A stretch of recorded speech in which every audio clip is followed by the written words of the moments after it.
Hi and welcome back. I'm Caroline Best of the Tao of Horsemanship and Everything Horses and More video library and YouTube channel. So this week's video is horse training success, and it's how to stay connected and safe on your trail ride with your horse. So today I'm going to be riding Lovey out of my farm and just up the street, and it'll be our first trail ride by ourselves. Now granted, we're going to have the gator because the gator's going to have my camera lady Sabrina so she can film us in the gator. So the horses are real familiar with the gator. The gator's like the food truck in the wintertime. So Lovey's going to be better than just by herself with me because of that. But still, this is our first ride off the property, up the street, just she and I, and probably our fourth time since we've been here. That's it. So fourth time she's been up the street. So the last time we were up the street was not good, and we went with Janine and her horse, and that was months ago, like 3 months ago.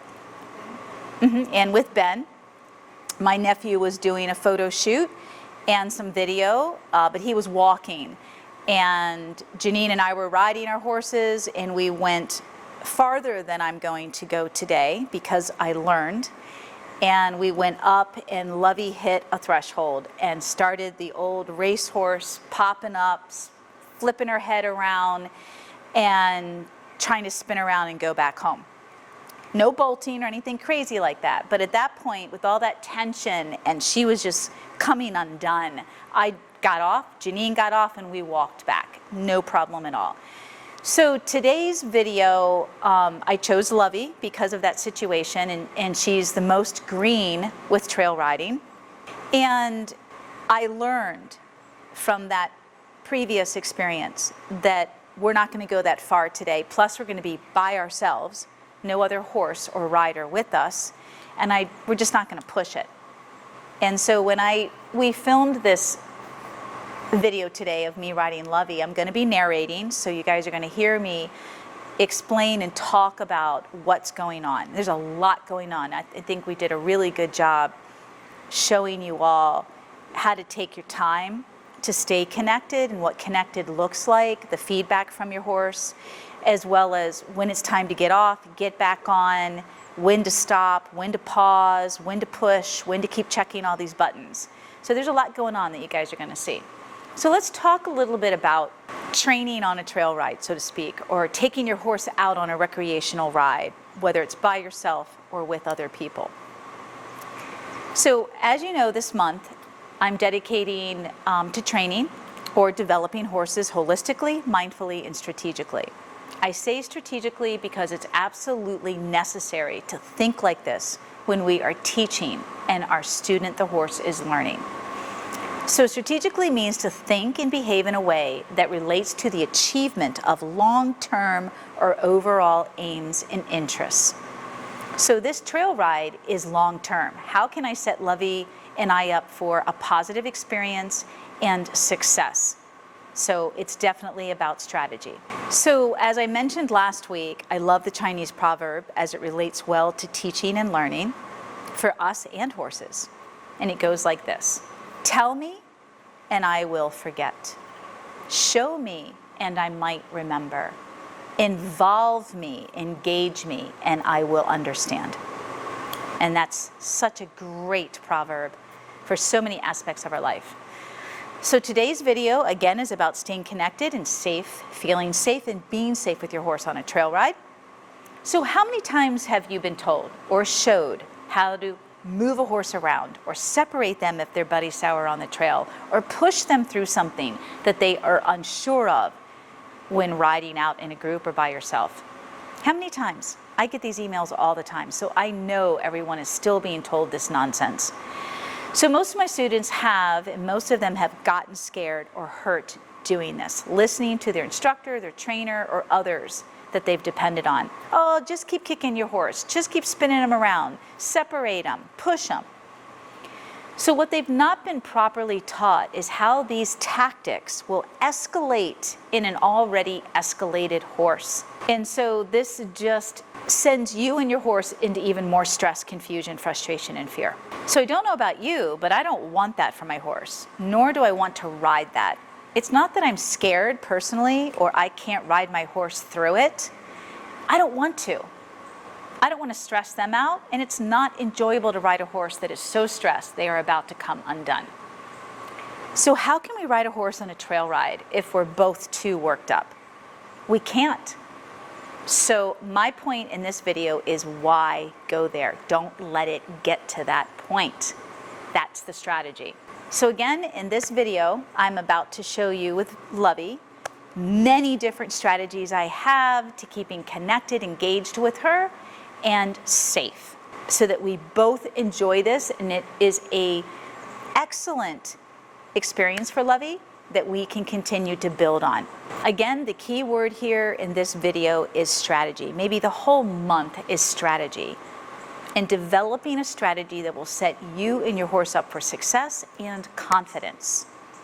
As I always say, make every moment with your horse enjoyable, purposeful, and teachable. And I look forward to your comments, your questions. Share everything you guys have and ask away. And may you always be one with your horse.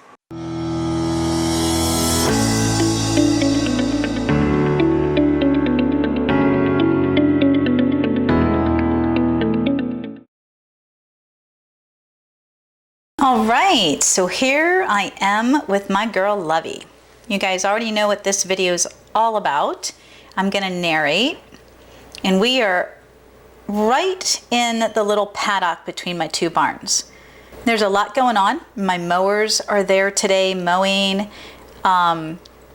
Yeah, and as I said earlier, Lovey hasn't been, it's been 2 or 3 months since we went off the property, rode, you know, up the backyard, the driveway, and just down the road. So let's watch Lovey. And remember what I was talking about in our prior videos about the points of relaxation. Okay, so I'm also giving her a chance. There's a lot going on. Yep, there's one of the mowers. They're getting ready. Lovey's checking out the other mower. There's 2 of them. So I'm telling Sabrina to just pan around so everybody can see what Lovey was looking at. But she's back on me again, isn't she? And look at how I have contact. It's not too tight, but I have it. So Lovey's listening. Look at her ears. They're off to the side.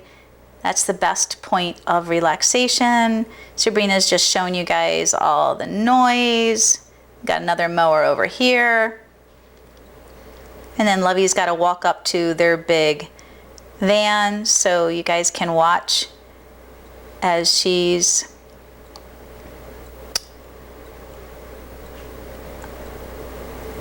we hit a threshold. So that means Lovey's head got high and she's real looksy. Yep, so just stop. So yep, I'm talking to her.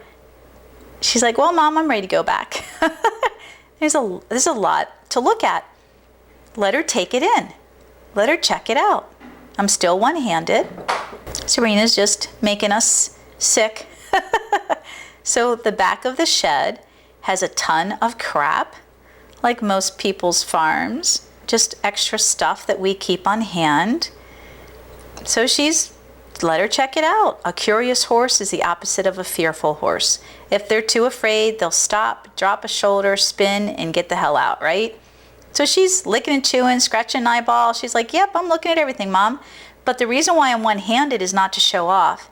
I go one-handed when I can feel how relaxed she is underneath. It's okay that she's looking. It's okay that we stop. But she still feels relaxed.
Alrighty, thank you. And I look forward to your questions, comments, your stories you want to share. And may you guys always be one with your horse, and God bless. Thanks.